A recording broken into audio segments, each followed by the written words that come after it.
abra sua Bíblia em Colossenses capítulo 3, verso de número 12. Eu tive recentemente o prazer e o privilégio de pregar nesse texto na igreja, na congregação que pastoreio, e ele tem me chamado bastante atenção. Eu sei que é apenas um único versículo, e eu sei também que eu gastei cerca de 1 hora para expor ele lá, então eu vou dar só as divisões para vocês, mas cuidado, não dá para pregar, precisa estudar o texto. Colossenses capítulo 3, verso 12, diz o seguinte: revesti-vos, pois, como eleitos de Deus, santos e amados, de ternos afetos de misericórdia, de bondade, de humildade, de mansidão, de longanimidade. Vamos orar e pedir que Deus nos abençoe. Santo Deus, nós nos colocamos diante da Tua Palavra na santa expectativa de que o Senhor nos instrua e que meditar nas verdades do texto, ainda que brevemente, que isso seja de alguma forma transformadora, mas sempre abençoadora. Abençoa o nosso tempo aqui, no nome de Jesus. Amém. Amém. Por certo, meus irmãos, que eu não tenho todo o tempo que eu gostaria para explicar este versículo, até porque ele está já do meio para o fim da carta aos Colossenses, de conhecimento de todos nós que Paulo sempre divide suas cartas, ou normalmente divide suas cartas, numa parte mais teórica, que a gente chamaria, numa parte mais prática, que eu prefiro chamar de teologia da prática e prática da teologia. Esse é o momento em que Paulo está nos exortando a algumas práticas. E então eu compartilho com os irmãos, não necessariamente o estudo do texto, mas aquilo que eu tenho ouvido que desse texto nos abençoa, das pessoas que ouvem a explicação. Esse verbo no imperativo, com o qual começa o verso 12, vem numa sequência de imperativos do capítulo 3. Esse não é o primeiro nem o último imperativo. Paulo já tinha dito lá no verso 5, para fazermos morrer a nossa natureza. Antes disso, ele disse para que nós buscássemos as coisas lá do alto, verso 1. Depois no verso 2 ele disse para que pensássemos das coisas lá do alto. Repare quantos imperativos Paulo vem dizendo. Então, a primeira coisa que esse texto nos dá é uma ordem: revesti-vos. A palavra aí é reflexiva no seu original, a ação que você faz volta para você, você vai se vestir, e teria muita coisa para dizer aqui, mas o que mais tem chamado a atenção é que se é uma ordem, ela precisa ser obedecida e obedecida por você. Normalmente, as pessoas, essa foi pelo menos uma das devolutivas que eu recebi do sermão. Eu bati pesado na ideia de que você tem que fazer o que Deus está mandando aqui, porque Deus não vai fazer isso por você. E eu achei até pesado a abordagem, mas uma das pessoas que me procurou depois do culto disse que foi libertador para mim, porque a vida inteira eu venho pedindo a Deus que me dê, e hoje eu entendi que Deus não vai me dar, é eu quem tenho que fazer, porque o que você precisa para alcançar, você já tem. E o que eu preciso? Bom, se você estivesse acompanhando toda a série em Colossenses, você teria passado por 2,5 capítulos sobre aquilo que Deus já te deu em Cristo e que você não precisa buscar na lei, que você não precisa buscar nos anjos e que você não precisa buscar nos falsos mestres. Logo, o que você deve fazer não está sendo feito, porque você está procurando fazer o que Cristo fez. E o que você precisa fazer, só você vai fazer. Deus poderia fazer? Com certeza, mas Ele te deu uma ordem, e a ordem é revesti-vos. No segundo momento deste texto, espero não estar indo rápido demais, mas no segundo momento desse texto, Paulo nos apresenta uma condição. Paulo não está falando aqui das coisas que Deus fez por você. Ele não está dizendo, repare no texto, que ele não está dizendo que Deus te elegeu. Ele não está dizendo que Deus te santificou e menos ainda que Deus te amou. Paulo está se referindo à sua condição. Paulo vai dizer, literalmente, que a condição na qual você deve se vestir é a condição de eleito, santo e amado. Essas três características não dizem respeito às coisas que Deus fez por você. Repare, Deus fez tudo isso. Mas uma vez que Deus fez tudo isso, isso alterou a sua identidade. Isso aqui não é algo que Deus fez por você lá atrás.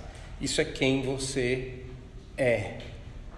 Você é um eleito, você é um santo, você é amado. Essa é a sua nova identidade. Um dos problemas que eu abordei quando falava desse texto é a nossa dificuldade de nos vermos assim. Do quanto a gente ainda se vê como nós éramos.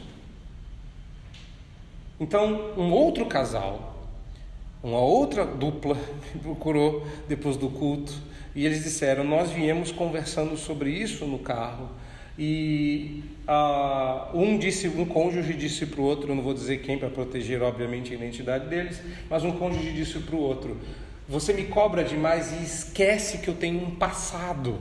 E o cônjuge respondeu: mas você também esquece que você não é mais quem você era. Quem você era, Deus perdoou, Deus transformou. A pergunta é quem você é. E segundo Paulo, você é um eleito, um santo, um amado. Você é um filho adotivo, você não mora mais onde você morava, você não se veste mais como você se vestia, você não tem mais o nome que você tinha, você é um filho que está na condição de filho, com roupas de filho, com nome de filho e deve ter o caráter de filho, porque isso altera a sua identidade. Então, no terceiro momento desse texto, Paulo vai dizer com que você deve se vestir. A ordem é: vista-se. E por que você deveria se vestir? Porque você agora é uma outra pessoa. Você se veste na condição de santo, amado e eleito. E com que roupa eu devo me vestir? Bom, ternos afetos de misericórdia, bondade, humildade, mansidão, longanimidade.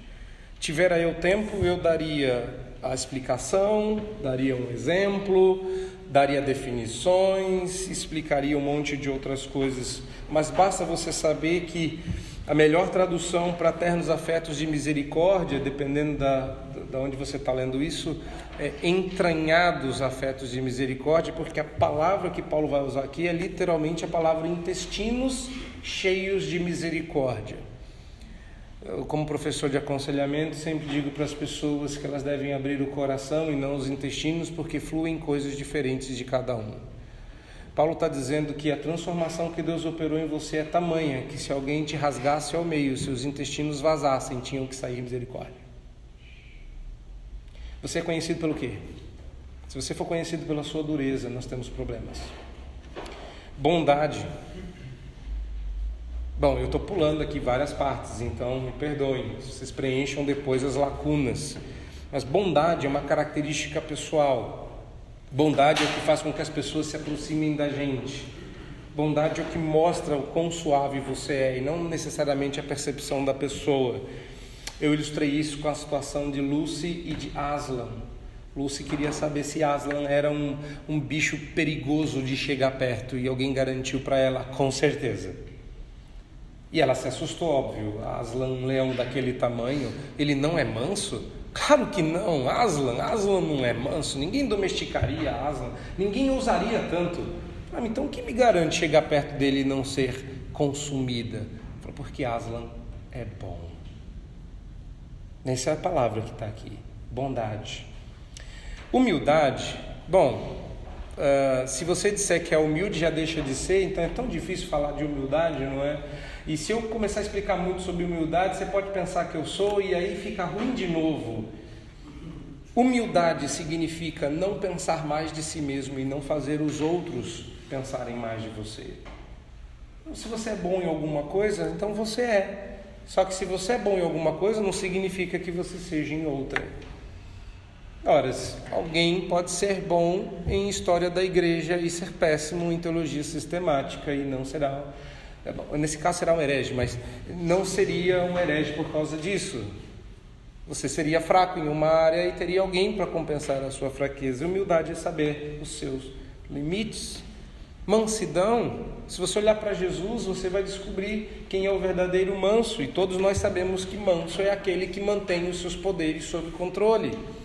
É aquela pessoa que sabe bater forte para quebrar, mas sabe segurar o punho quando a cana já está quebrada. E longanimidade, ela é melhor traduzida por um termo em inglês.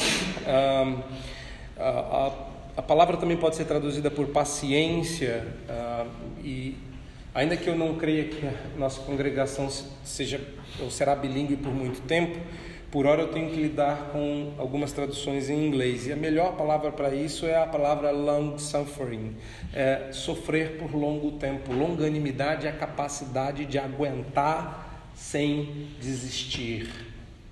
Lembra muito paciência, mas se vocês me permitem, o teólogo que melhor falou sobre longanimidade foi um cara chamado Rocky Balboa. Lá no filme Sexto, ele está tentando explicar para o filho dele por que ele precisava entrar no ringue. E o filho dele diz: não há a menor chance de você ganhar essa luta. E ele explicou: não se trata de bater, se trata de aguentar a pancada e permanecer de pé. Isso é longanimidade.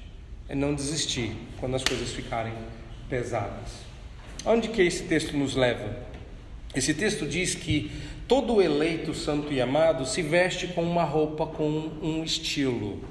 E o estilo da roupa do crente é entranhados afetos de misericórdia, bondade, humildade, mansidão e longanimidade. Eu termino dizendo, meu querido, que a gente percebe o estilo de uma pessoa de longe pelas roupas que ela veste. E as pessoas deviam saber que roupas espirituais a gente veste para descobrir o nosso estilo. Nosso estilo é o estilo do eleito. A moda é a moda do santo. A moda do amado de Deus. Essas são as roupas espirituais. A vestidura do nosso caráter. Na condição de filhos de Deus que nós deveríamos nos vestir. Que Deus nos abençoe para que a gente se vista com roupas à altura do nosso chamado.